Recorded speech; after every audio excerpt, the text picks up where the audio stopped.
engraxate, vendeu balas no cinema, ficou órfão também, extremamente novo. Eu já li que sua mãe, inclusive, ela chegou a ser expulsa, né, pelo sogro, depois que o seu pai faleceu. Ela foi convidada a isso aí, né? Convidada a se retirar. Muito, aumentaram muito, o aluguel para um pejorativo.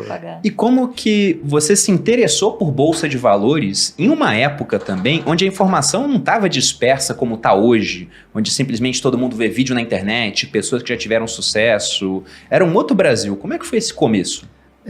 Na verdade, eu não me interessei pela Bolsa, eu me interessei por empresas, né? Por projetos de empresas. E a única maneira que você tem de participar de projetos é através do quê? Através da aquisição de ações.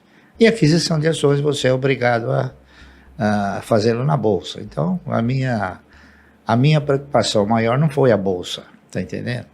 Aliás, muitas vezes me perguntam, Márcio, o que você acha do mercado? Eu falo, eu não acho nada. Sabe por quê? Porque eu não tenho ações do mercado.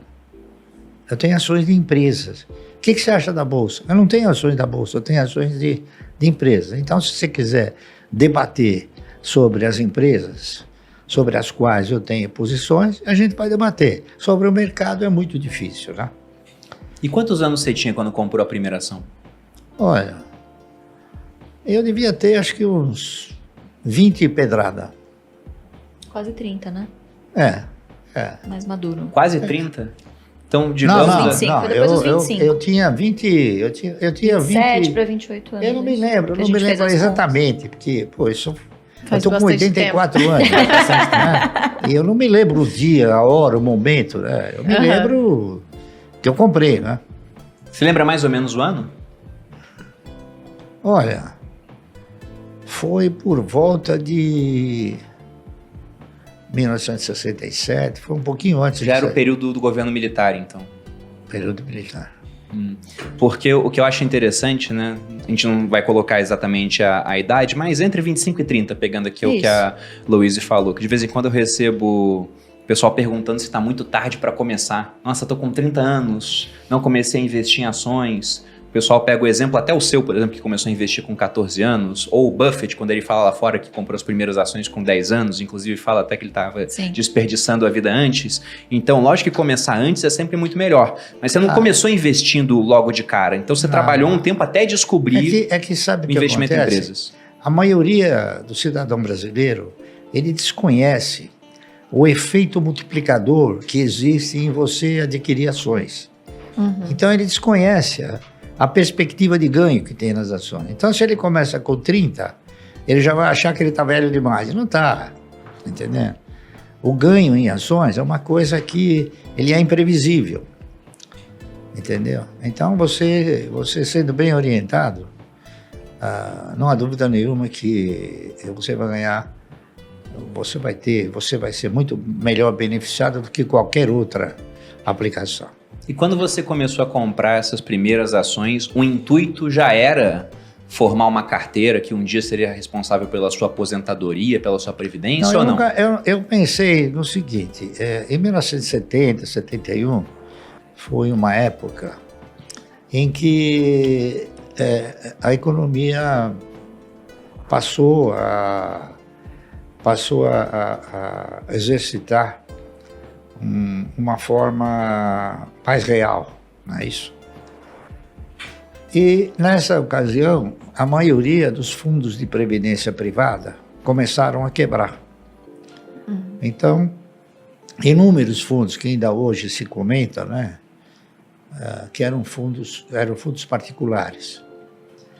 Era Pereira Barreto, Providence, Montepio da Família Militar, GBOX, uma série deles, né? Então eu comecei a ficar, assim, eu diria até preocupado, né? Se os fundos de previdência privada quebraram, até que ponto uma previdência sustentada pelo Estado poderia me proporcionar uma renda mensal digna, não é isso? No futuro. Então eu comecei a pensar no futuro. E pensando no futuro, eu fui avaliando o quê? fui avaliando as oportunidades que se ofereciam na época, não é isso? Que era letra de câmbio, ORTM, ARTP, bônus rotativo, tinha uma série de aplicações, não é isso? E tinha também ações que você participava no projeto de empresas, não é isso? Então eu fui fazendo avaliações e cheguei numa conclusão de que seria talvez um pouco difícil, é isso? A Previdência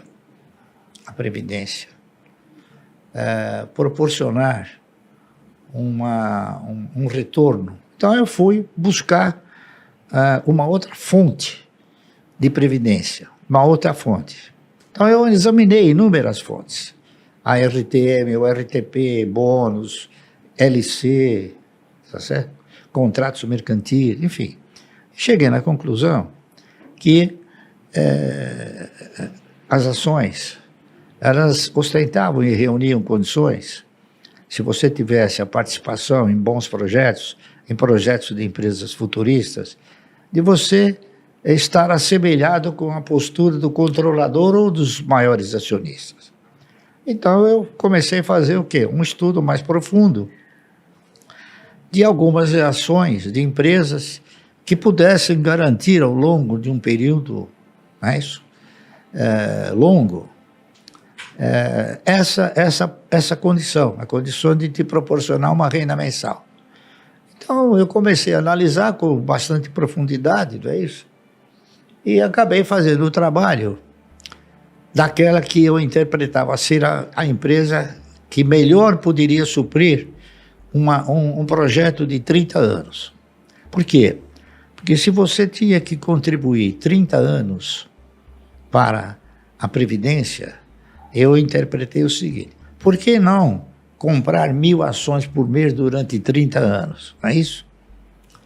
E foi o que eu fiz. Então eu fiz um trabalho, né, que recaiu sobre ações de uma empresa chamada Anderson Clayton.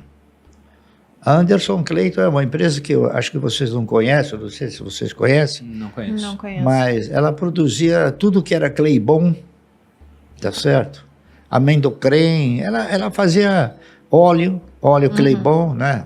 Claybon é tipo aquela farinha, aquele negócio de engrossar, Claybon, né? Verdade, margarina. Minha avó usava no bolo. Margarina Claybon, ela fazia também um negócio chamado Amendocrem. Se o cara faz que é mais ou menos parecido. Que é mais ou menos parecido com um negócio que se faz hoje, que eu esqueci o nome aí. Tipo pasta de amendoim, pasta de amêndoas, essas coisas. Ela fazia tudo isso. Então era uma empresa do setor de alimentos, tá certo? Aí eu fiz o trabalho, esse trabalho ele se chamou Ação e Alimento, duas bases de desenvolvimento. Aí eu fiz o trabalho, propondo o cidadão comprar 1.000 ações por mês durante 30 anos. E esse trabalho foi conduzido para a Anderson Clayton, que era aqui no Brasil. Aí o cidadão, o vice-presidente da empresa, mandou me chamar. Eu examinei esse trabalho, achei maravilhoso. Nunca vi uma coisa assim, né? Uma criatividade que nem essa. Fazer uma comparação de você, ao invés de ficar sob o manto estatal, ficar sob o manto da empresa, não é isso? Em termos de previdência. Mas ele falou, mas lamentavelmente, esse seu projeto não vai dar certo. Eu falei, olha, será que não vai dar certo? Mas por quê? Sabe por quê? Você sabe quem é o dono da Anderson Clayton? Não sei, porque a Anderson Clayton era uma empresa de capital estrangeiro. Eu falei, não sei. Ele falou, olha, os donos da Anderson Clayton são duas velhinhas de 80 anos que elas herdaram isso dos seus pais. Eu, sinceramente, vou dizer para você o seguinte, eu não sei quanto tempo elas vão resistir à pressão que elas vêm sofrendo para vender a Anderson Clayton. Tudo bem, então, já que a Anderson Clayton ela não ostentava a postura de viver mais 30 anos, não é isso? Então eu passei para a ação subsequente, para a empresa subsequente. Porque a empresa tinha que ter duas condições importantes. Primeiro, perenidade. E segundo, tinha que ter o quê? Tinha que ter sustentabilidade, tá certo? A Anderson Clayton era a empresa que pagava o melhor dividendo do mercado. Por quê? Porque ela mandava para fora. Aí a empresa, em segundo lugar, chamava-se Centrais Elétricas de São Paulo, CESP. Aí eu fiz o trabalho sobre a CESP. Só que eu não tinha a convicção de que as ações pudessem representar essa sustentabilidade. Eu tinha esperança, tá entendendo? Então, o que eu fiz? Eu realizei o trabalho propondo o cidadão comprar 1.000 ações por mês da CESP. A CESP, estatutariamente, ela pagava dividendo mínimo, prioritário e obrigatório, de 10% sobre 1. 10% sobre 1 é 10%. 10% sobre a metade é 20%.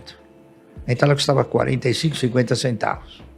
A Anderson Clayton também custava 45 centavos. E dava mais ou menos... E dava uma bonificação de 10% todo ano em novas ações. Então eu fiz o trabalho fazendo uma tabela, né, mostrando primeiro ano, segundo ano, até o 30º ano. O que aconteceu? E aquele trabalho mostrou uma coisa interessante. No 8º ano, você já não precisava tirar dinheiro do bolso para comprar. Os ganhos, eles eram suficientes para suportar as compras de 1.000 ações por mês. O que era um negócio que eu não sabia, fiquei sabendo porque eu fiz o trabalho. E esperançoso de que as ações pudessem efetivamente proporcionar uma renda mensal digna, eu denominei esse trabalho de Ações Garante o Futuro. Eu não tinha certeza, eu tinha esperança, não é isso? Uhum. E eu fiz o trabalho, aí o presidente da CESP mandou me chamar. O presidente da CESP, era um cidadão chamado Lucas Nogueiras Garcês. Ele foi governador do estado.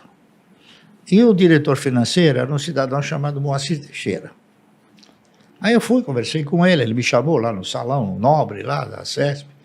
Chegou para mim e falou: "Sr. Barsi, eu quero comprar o seu trabalho." Falou umas 10 vezes. E eu falei 10 vezes para ele, mas eu não fiz o trabalho para vender.